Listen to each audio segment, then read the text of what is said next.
Corona virus को रोकने के लिए देश भर में पिछले 1 महीने से लॉकडाउन चल रहा है। इस बीच गृह मंत्रालय ने देश के लाखों दुकानदारों को खुशखबरी दे दी है। नमस्कार, स्वागत है आपका द युवा टाइम यूट्यूब चैनल पर।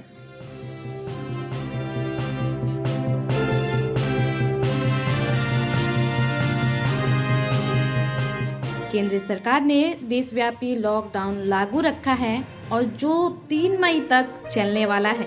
इस बीच गृह मंत्रालय ने एक अहम फैसला लिया है और देर रात एक निर्देश भी जारी किया, जिसके मुताबिक देश में आज से यानी कि 25 अप्रैल से तमाम दुकानों को सशर्त नियमों के साथ खोलने की इजाजत दी गई है। गौरतलब हो कि 24 मार्च से शुरू हुए लॉकडाउन के दौरान सभी तरह की दुकानें और प्रतिष्ठान बंद कर दिए गए थे। सिर्फ दूध, सब्जी, किराना और दवाई जैसी आवश्यक वस्तुओं की दुकानें खोलने की इजाजत थी। लेकिन लॉकडाउन का 1 महीना पूरा होने पर और भी दुकानें खोलने की इजाजत दी गई है। केंद्रीय गृह मंत्रालय से जारी सर्कुलर के मुताबिक सरकार ने रिहायशी कॉलोनियों के आस पड़ोस में बनी दुकानों और ऐसी अकेली दुकानों को खोलने के लिए इजाजत दे दी है जो नगर निगमों और नगर पालिकाओं की सीमा के भीतर आती है। साथ ही साथ गृह मंत्रालय ने कुछ शर्त भी लागू की है। क्या है कुछ मुख्य शर्तें, वो जानना बहुत जरूरी है। पहला है कि गृह मंत्रालय के आदेश के मुताबिक सभी दुकानें संबंधित राज्य और केंद्र शासित प्रदेशों के स्थापना अधिनियम के तहत रजिस्टर्ड होनी चाहिए।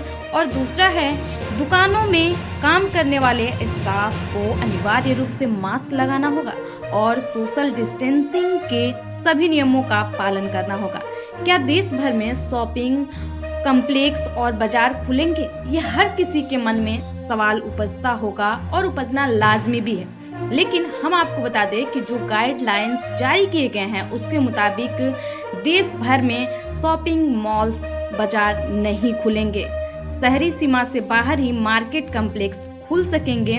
शहर के अंदर बाजार में दुकानें और शॉपिंग कॉम्प्लेक्स को खोलने की इजाजत बिल्कुल नहीं दी गई है। शहरी सीमा से मतलब नगर निगम या नगर पालिका के अधीन आने वाला वो क्षेत्र है जिसे सरकार ने अनुमति खोलने की दी है। सिंगल दुकानें आस पड़ोस और रेजिडेंशियल कॉम्प्लेक्स में मौजूद दुकानें भी खुल सकेंगी। क्या यह देश के हर इलाके के लिए और हर राज्य में यह फैसला लागू होगा या फिर वो ले सकेंगे फैसला कि हम अपने यहाँ इसे इम्प्लीमेंट करें?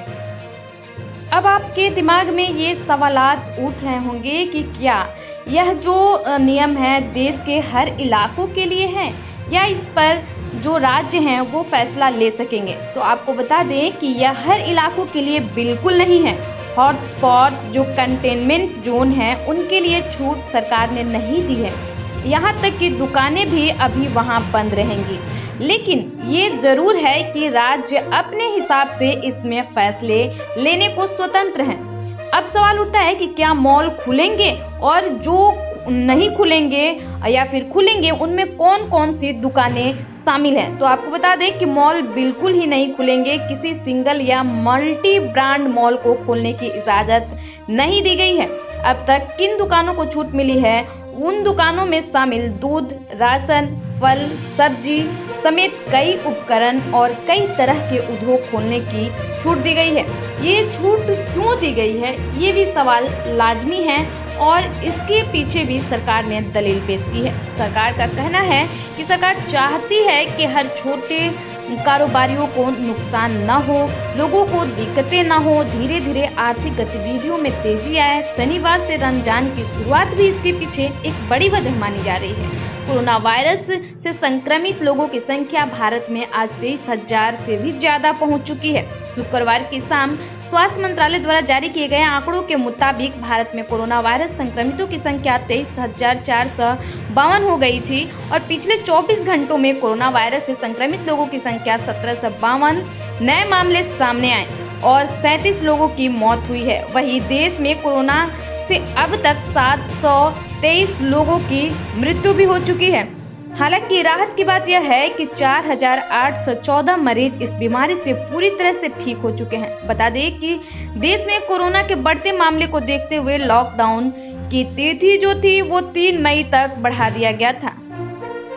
सरकार की इस छूट पर आपकी क्या राय है? क्या सरकार को ये छूट 3 मई से पहले देनी चाहिए?